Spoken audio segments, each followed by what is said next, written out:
Liam Rosenior. Yeah, that was Can we fix it? Liam Rosenior, fill in the blank. That's what we're going to answer right here.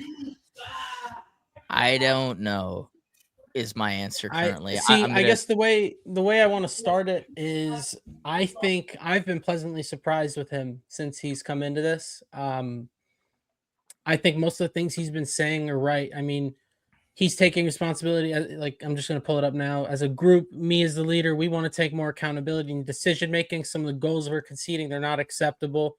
We've caused our own issues in the last 2 games. So we don't eradicate this. This will be the thing that cost us. And I guess, yeah, that's a little general, but he understands the problems. And in this game in particular, I felt like we actually did play through the press at times. And once we actually found the space, right, the whole purpose of this playing out the back, that's when the execution wasn't there. Like Mila just said, there was just no quality.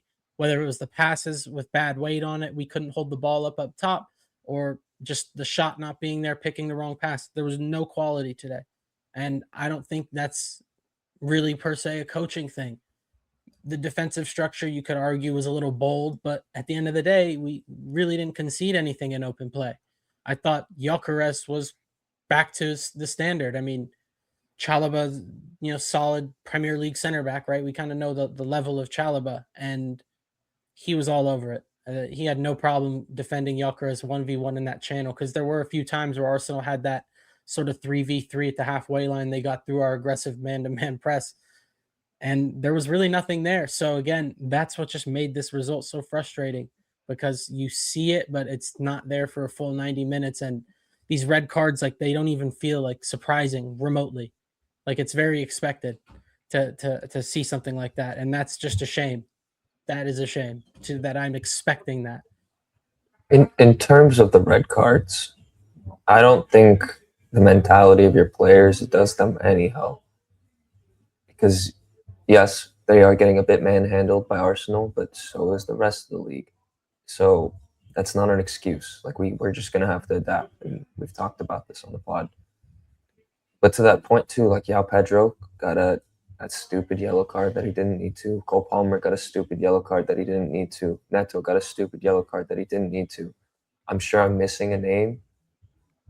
And it happens countless times.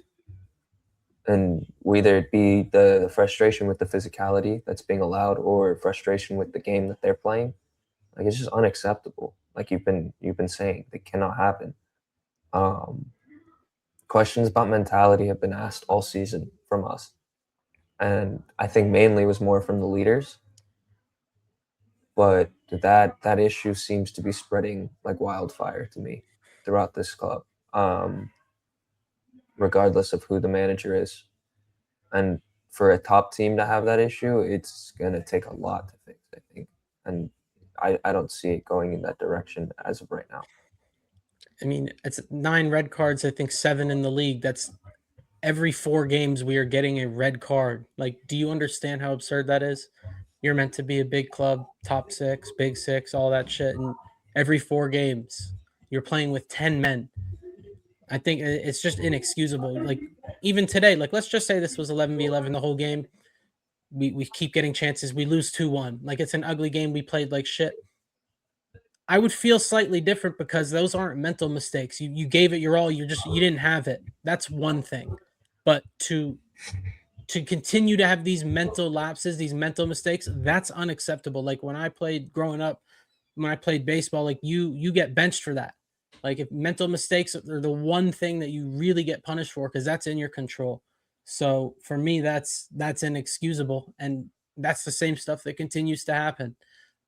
It's infuriating. I think I use that word like every 5 minutes now when we're recording. That every time we talk about Chelsea, it's the same stuff, but it just continues to happen. And like Mila said, spreading like wildfire. Like, Reece James is the only guy applauding the away fans after the game. What's that?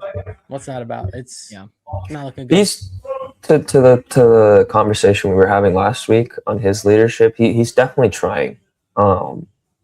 It might not be the type of leader that the locker room needs, though.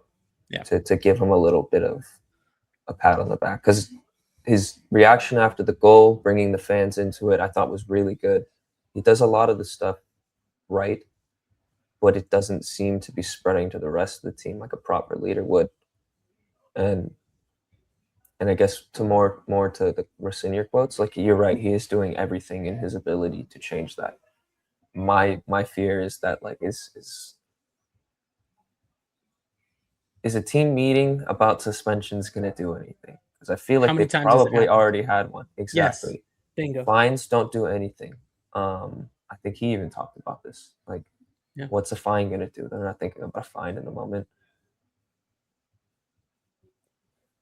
And this is the issue with not having the quality depth, because to me, you just don't reward players for bad results.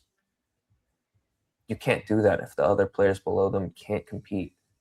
So it's one big shit show for me. And yeah, we have I one don't know. available winger right now for the next game. It'll be Garnacho. This whole question of can he fix it? I'm going to be as consistent as I was when Enzo Maresca walked away, which is no. Nobody can fix this. This is a fucking disaster. And it's been a disaster. Their financial stuff that came out recently, disastrous. This, disastrous. That's what Chelsea is right now. And it's just, we talked about it. They're a house of cards. And regardless of what he's saying, look, Enzo Maresca said stuff and it was met with like either similar criticism or just fluff stuff. These guys are being put out in front of the media for slaughter. He's just better at speaking English. And that's the only difference for me. And we talked about it way back when we started the pod, but I'm going to stay consistent on it because I think there are two clubs in similar directions in terms of the people running it. But the difference between Manchester United and Chelsea is Bruno Fernandes and Cole Palmer. And Cole Palmer's not playing to that level, and so your ceiling is gone. The floor is there. It's still there. Like Caicedo and Reece James, to your point, your floor is there. But the ceiling of this team, without him firing at all cylinders, is sixth place. It's there with Aston Villa. Because I don't, right now, if you're looking at the neck and neck between Liverpool, United, and Chelsea, like, and we'll talk about this a little later, they're not in that conversation right now. And these results, while you guys beat the crap out of a bunch of bad teams, and we can even look at the Champions League game against Napoli and all the other Italian clubs that have been knocked out of that competition, and we can go, this is the exact same run that Enzo Maresca went on right before he fucking got sacked. So if that's the mentality with this team, if Chelsea go through a bad spell here, Rosenior should also be gone. And that's the biggest issue is like, can he fix it? I don't know. Like tactically, sure. Like he's not doing anything bad. He's brought Santos into the fold and you're creating new players. That's great. But at the same time, if the results don't matter to this Chelsea team, to Milo's point, you just reward either good results or bad results at every single junction of this team, then you've got nothing. Yeah. I think the one thing I'm really learning is I've always kind of looked at everything. I mean, we're seeing all these new coaches come in all the time, but I try to look at it like, okay, how are we going to set up? How are we trying to play? But I think one thing that Maresca and Rosenior have in common, they both can set up a team. I don't think that's a problem for either one of those coaches. I think the problems at Chelsea go far beyond the ability to set a team up because you're starting to see Rosenior go away from some of the ideas that Maresca was implementing, and you're still seeing some good passages of play. But at the same time, I think the problems currently at the club go far beyond the coach being able to set the team up. There's only so much you can do when he sets them up. I'm trying to think of what was the biggest like headline when it came to Chelsea, which is like Chelsea have a £1 billion squad, but we all look at that squad and go, it's way worse than, I mean, maybe Villa, like even Liverpool, who have been awful this season. Like I can go and I'm like, that's a better squad. Like right now, the current 11 for United are better because of the front three. Like, how do you spend that much money and get it that wrong consistently?